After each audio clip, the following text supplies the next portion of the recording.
Seigneur Jésus, je t'aime. L'épouse qui déclare son amour à Dieu. Quand on le fait, on déploie notre respect, notre affection et toute la conviction qui va avec ce que l'on dit. Chacun va dire au Seigneur, pas ton voisin, mais au Seigneur. Seigneur Jésus, je t'aime. En fait, l'amour dont il s'agit ici, c'est l'amour du cœur. Au niveau émotionnel.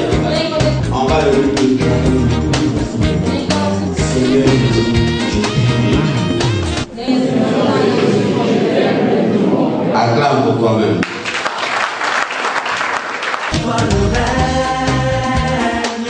Notre message de ce matin, c'est l'alliance de prospérité. L'alliance de prospérité. Pour être exact, pour être précis, ça va être active ton alliance de prospérité. Parce qu'en sondant les Écritures, je me suis rendu compte que ce qui faisait que nous ayons deux hommes qui aiment Dieu, qui prient, qui jeûnent, mais qui malheureusement n'expérimentent pas encore la faveur financière de Dieu. En réalité, ce n'est pas qu'ils ne sont pas bien positionnés. Non, on est bien positionnés. Quand on est au Christ, on est héritier. Tout à l'heure, Maman Esther, dans le psaume 16 qu'elle nous a lu, il y a un verset qui dit un héritage délicieux mais échu. Ça, c'est David qui le disait dans l'ancienne alliance. Dans la nouvelle alliance, l'héritage est beaucoup plus glorieux encore. Donc, la question, ce n'est pas que je ne fais pas partie de l'alliance. Mais le problème, c'est qu'on n'active pas l'alliance. Alléluia. Est-ce que quelqu'un me suit? Votre amen là, il est rachetique. Vous connaissez le rachetisme? Donnez un amen beaucoup plus vigoureux. Ah, pas mal. Ok. Alors nous allons voir comment est-ce qu'on peut activer notre alliance de prospérité. Lorsque nous venons en Christ, la Bible dit que nous sommes héritiers. Nous sommes héritiers, en fait nous sommes dans une nouvelle alliance. L'alliance, c'est un accord entre deux parties. Et chaque partie a des obligations. Mais l'alliance dont il s'agit dans le Nouveau Testament, ce qu'on appelle la nouvelle alliance, ce n'est pas entre Dieu et les hommes. Parce que dans l'ancienne alliance, dans l'Ancien Testament, Dieu faisait alliance entre lui et les hommes. Il a fait alliance avec Abraham. Et l'alliance avait été célébrée par la circoncision, avait été scellée par le sang de la circoncision. Mais la Bible dit que nous nous héritons d'une alliance encore plus excellente. Ce n'est pas une alliance entre Dieu et moi. Non. Si c'est une alliance entre Dieu et moi, étant donné que je suis imparfait, je peux faillir dans le fait de remplir les engagements de l'alliance. Mais ce dont il s'agit ici, c'est une alliance entre Dieu le Père et Dieu le Fils. Dieu le Fils a décidé de venir sur la terre pour venir régler le souci, le problème de l'humanité. Les clauses de l'alliance qu'il y a entre le Père et le Fils, le Fils a rempli ses obligations. Il est venu sur la terre, il est allé à la croix, il est mort, il est allé au séjour de mort, il a vaincu le diable, il a ramené les clés du séjour de mort, il est ressuscité. Il a fait sa part. Et Dieu le Père a aussi fait sa part. Nous nous retrouvons dans l'alliance parce que nous sommes greffés dans l'alliance. Il est dit que si nous croyons en Jésus-Christ, nous sommes désormais héritiers. En croyant en Jésus-Christ, nous mettons en lui la part de l'alliance que Jésus-Christ a réalisée. Il a réalisé pour toi et pour moi. Et tout ce qu'il veut, c'est que tu puisses. Et dans cette alliance, il y a tout dedans, y compris la santé divine, y compris la prospérité financière. C'est de tout ça que nous sommes héritiers. Alléluia. On va revenir sur le cas de Zachée. On va trouver quelque chose d'assez intéressant sur Zachée. Luc chapitre 19. Verset 1 au verset 3 d'abord. Et ensuite on lira le verset 8, du verset 8 au verset 9. Je lis le nom du Seigneur. Luc 19, 1 à 3. Jésus, étant entré dans Jéricho, traversait la ville.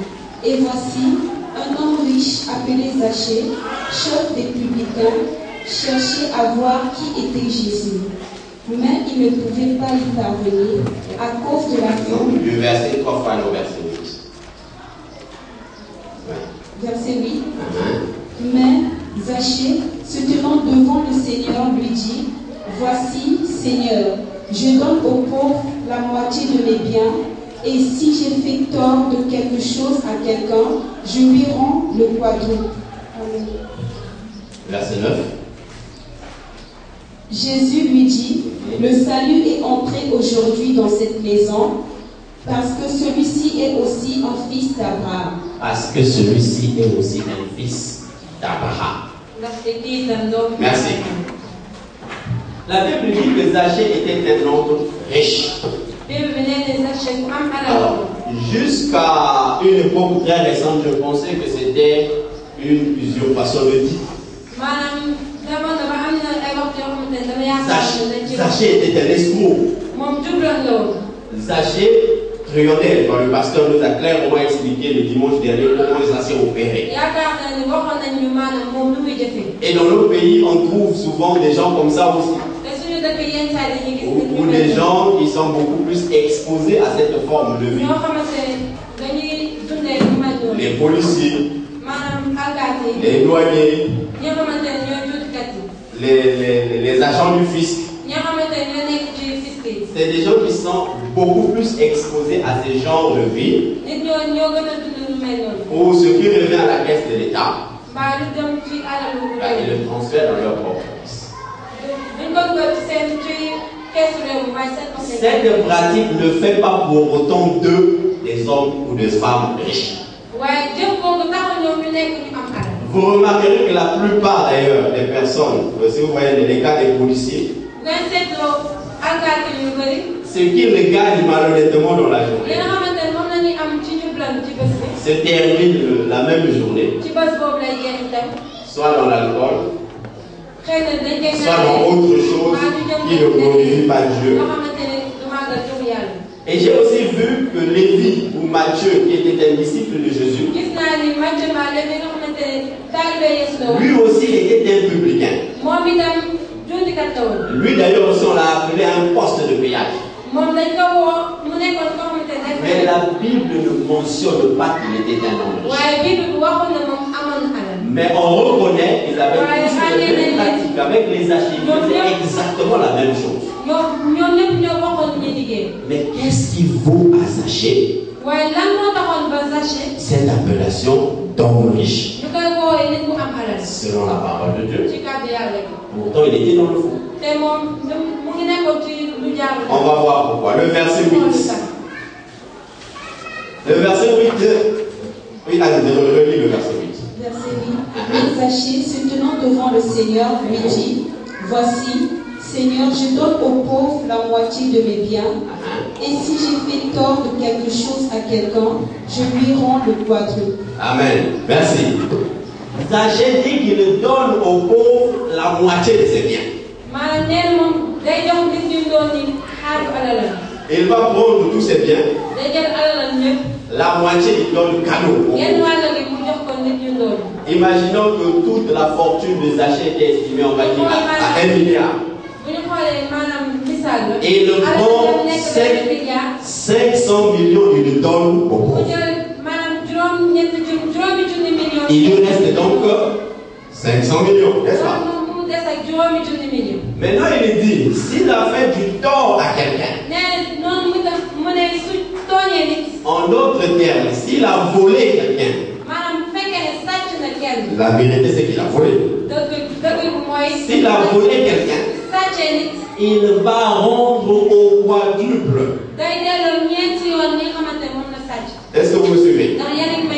Imaginons que le milliard qui était la fortune de Zachée était le simple résultat de son escroquerie. Ça veut dire, maintenant qu'il a pris l'engagement de rembourser au quadruple tout ce qu'il a volé. Ça veut dire que Zachée doit rembourser combien?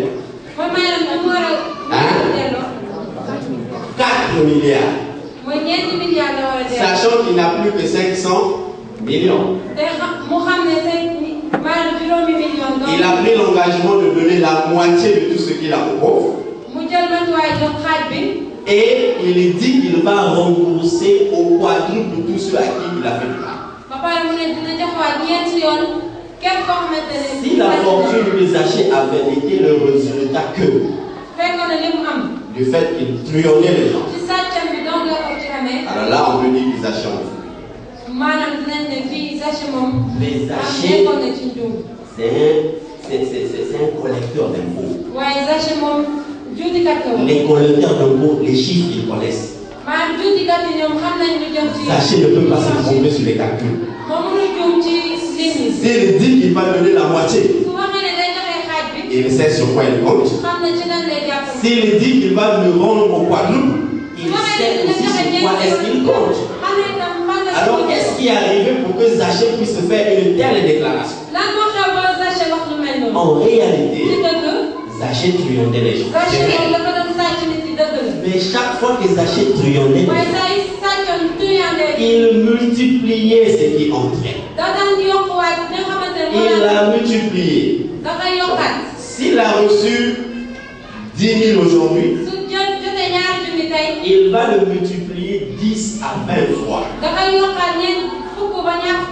Au point où la fortune qu'il avait n'était pas seulement le fruit du vol qu'il opérait, cela était beaucoup plus le résultat de la multiplication qu'il faisait. Et le riche, c'est celui qui est capable de multiplier. Celui qui sait multiplier, voilà le riche. Et Zachée tenait son nom d'homme riche, non pas par la fortune qu'il avait, mais par sa capacité à multiplier. Alléluia. Donc si vous voyez quelqu'un, même s'il gagne 10 millions de francs CFA par mois, s'il n'est pas capable de multiplier, il n'est pas riche. Si vous voyez quelqu'un qui n'a que 10 000 francs, mais s'il sait multiplier, vous pouvez vous dire, voilà un homme riche. C'est juste une question de temps. Ça va se manifester parce qu'il sait comment ça. Et l'alliance dans laquelle nous sommes, c'est une alliance où la multiplication qu'on opère ne vient même pas de nous. C'est Dieu qui multiplie. Alléluia. C'est Dieu qui opère. Alors, le verset 9, ma soeur, tu peux ouvrir. Verset 9. Jésus lui dit, le salut est entré aujourd'hui dans cette maison, parce que celui-ci est aussi un fils d'Abraham. Parce que celui-ci est aussi un fils d'Abraham. Fils d'Abraham. Le fait qu'il soit fils d'Abraham, le salut est entré dans cette maison parce que celui-ci est aussi fils d'Abraham. Le fait qu'il soit de la postérité d'Abraham le connecte à une bénédiction spéciale. Et dans cette bénédiction, il y a la prospérité. Alléluia. Je vous trouve trop sérieux. C'est quoi? Qu'est-ce qu'il y a? Parce que le pasteur Saint-Just n'est pas là. Ok. Alors, on va retourner à Abraham. On va comprendre le fait d'être fils d'Abraham. Quel privilège ça nous donne. Abraham, c'est l'homme de la foi. C'est le père de la foi. Abraham était le premier qui a expérimenté quelque chose de spécial avec Dieu. Nous allons lire dans Genèse.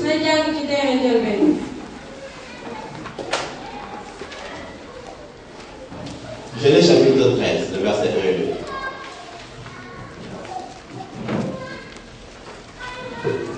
Genèse 13, 1 et 2. Abraham remonta d'Égypte vers le Midi, lui, sa femme et tout ce qui lui appartenait, et Lot avec lui. Abraham était très riche en troupeaux, en argent et en or. Amen. Amen. Abraham était très riche. Là, Abraham, non, il n'était pas encore Abraham, il était encore Abraham. Abraham vient de rentrer d'Égypte.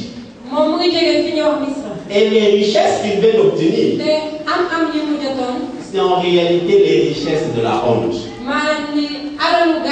Arrivé en Égypte, il était avec sa femme, qui était très belle.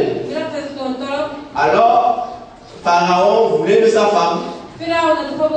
Et lui, il a dit à sa femme, de dire non, en fait, de se présenter comme étant son frère. Et donc, sa femme était devenue la femme de Pharaon. Et lorsqu'il a quitté l'Égypte, il est rentré avec des richesses. Et c'est de ces richesses dont on parle. Premier point, Genèse 14. 17 à 24, Genèse 14.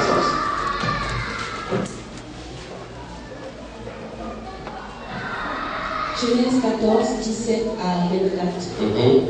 Après qu'Abraham fut revenu vainqueur de Kédorlaomer et des rois qui étaient avec lui, le roi de Sodome sortit à sa rencontre dans la vallée de Chavé, qui est la vallée du roi. Melchisédek, roi de Salem, fit apporter du pain et du vin. Il était sacrificateur du Dieu très haut. Il bénit Abraham et dit, béni soit Abraham, par le Dieu très haut, maître du ciel et de la terre. Béni soit le Dieu très haut, qui a levé tes ennemis entre tes mains. Et Abraham lui donna la dîme de tout. Le roi de Sodome dit à Abraham, donne-moi les personnes et prends pour toi les richesses. Abraham répondit au roi de Sodome, je lève la main vers l'Éternel, le Dieu très haut, maître du ciel et de la terre.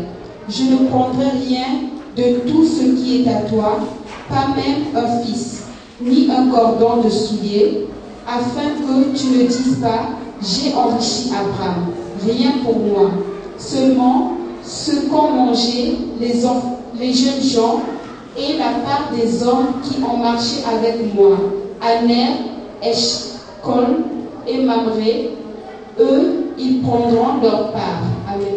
Amen. Le récit ici, c'est l'histoire de Abraham qui était allé combattre des rois. Il y a des rois qui sont allés envahir Sodome. Ils ont pris en otage Lot, le neveu d'Abraham. Ils sont partis. Et Abraham a pris avec lui des soldats. Ils sont allés les combattre. Et quand ils sont rentrés victorieux, ils ont ramené tout ce qu'ils avaient.